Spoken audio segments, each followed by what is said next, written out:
So hi, to those of you who don't know me, I am Scott Brennan. I'm married to Faith, who you've already met, and we both live on the holy island of Lindisfarne, which is a wonderful place to live.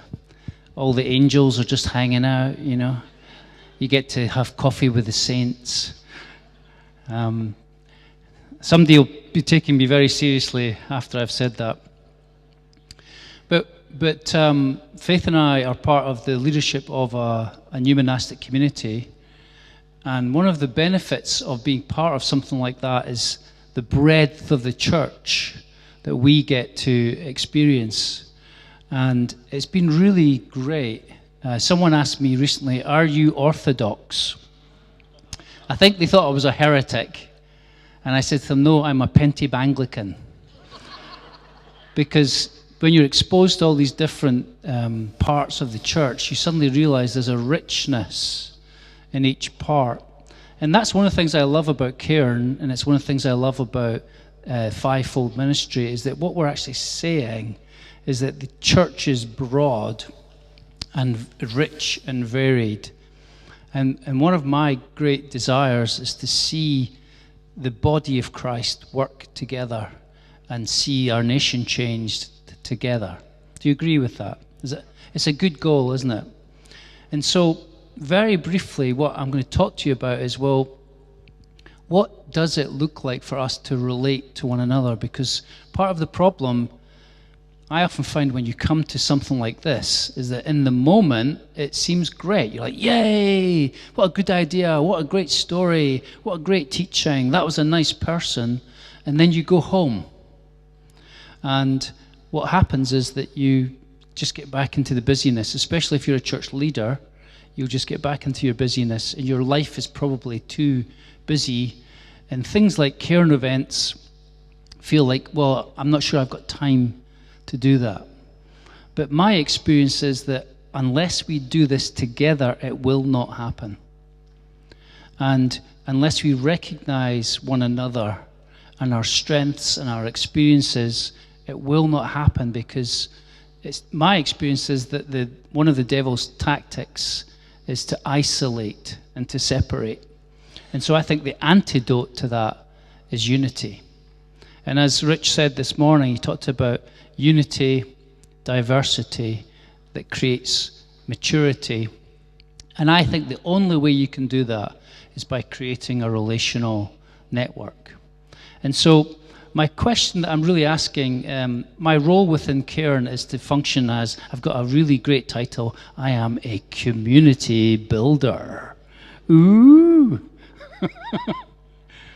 Let me try that again. Okay. I am, it's like traitors, I am a community builder. And there's two things you need to know about a community builder. Okay, do you know what they are? One is that they're a builder and it's community that they build. So it's really not that complicated. But what is complicated is how do we do that? You know, some of you will be going to different places. Some of you will be going to different denominations, different contexts, very challenging scenarios. How do we create a glue for us to work together that makes sense? And so you've heard about some of those things throughout this morning. So very simply, this is an example. How many of you have enjoyed and if you haven't, don't say. But if you have enjoyed it, yeah, this is good. Do you feel encouraged? Do you feel hopeful? You feel like, oh wow, that's a great story here's people like me. And so you feel encouraged. But the difficulty is then you go home. And so a large gathering like this is only one way, one touch point to do something like this. And our goal within Cairn is to create different spaces where you can connect at different levels. And so a large gathering like this, a sort of networking event, if you like, is just one example. It's a good one, but it's just one example. One of the things that we're doing is we're doing retreats. Who likes a retreat? And I don't mind I don't mean a conference. I mean a retreat. Part of my role within the community of Ain and Hilda is to be a soul friend. And we actually need places, especially as leaders, where we can go and receive and meet from God. And sometimes things get... Have you ever been to something that's called a retreat that was not a retreat? Stick your hand up if you go and it's actually a conference. You think, this is not a retreat. So, some of you are in this room. Who was at the Glen Shee retreat? Stick your hand up if you're at some of you are at the Glen Shee retreat, yep. Which was I have not laughed. Stuart, there was so much laughing. It was a kind of mad laughing. Because we were with people that understood each other, who were on the same page, and just needed to let go and have a laugh. So we were in this beautiful location. There was some great teaching. There was some great worship. There was lots of time to have a sleep or a walk. So we are organizing retreats. And some of you, in fact, all of you are invited to come. That will just depend on capacity and availability. So, Julie, will we send out all that kind of information as part of our emailing? Administration is not one of my strengths. Some of you know that already. So we'll do large gatherings, we'll do retreats, but we're rebranding huddles and calling them circles.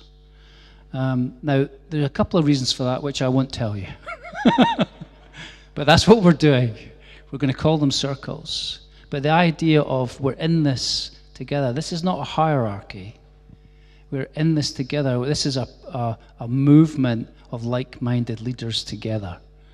And so the circles will create spaces either in person or online to function like a leaders group where you get support, encouragement, and just a place to be yourself. And what we're going to do is we're going to experiment with what we're calling 5Q circles. So we've got 5 circles lined up to do, but we've also got some others around things like spiritual formation and church transformation and transition. But we're going to try these 5Q huddles. So we're going to have an apostolic huddle. Circles, thank you. I've got my wife just keeping me right. That's a new experience.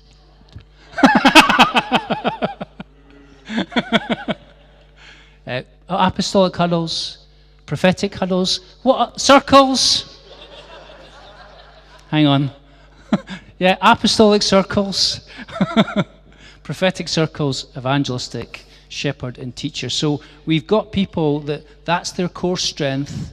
They have experience of what that looks like. And there will be 2 main goals for those circles. One is for you to grow and mature in your own strength, but also how do you work with others? How do you create these kind of team environments and these community environments? So we will be doing that in a group of 6 people together. It's a great space to do that. So that will be available if you're interested in that. So large gatherings, retreats, circles, and the other thing that Alan and I have been talking about is around the area of coaching, and I'm really keen on things like soul friendship. So perhaps you're in a place where you don't feel ready yet to join that kind of group. You might be wrestling with something or wounded by something or just uncertain even theologically. And so maybe you need a bit of coaching or one-to-one or soul friendship as a leader within Cairn. We can make that space available. So there's kind of 4 areas, and I think of it like a trellis. You know, in your garden, when you're trying to create good soil and you're trying to create a framework for growth, you put a trellis in place so that the thing has space to grow. So those are the 4 areas.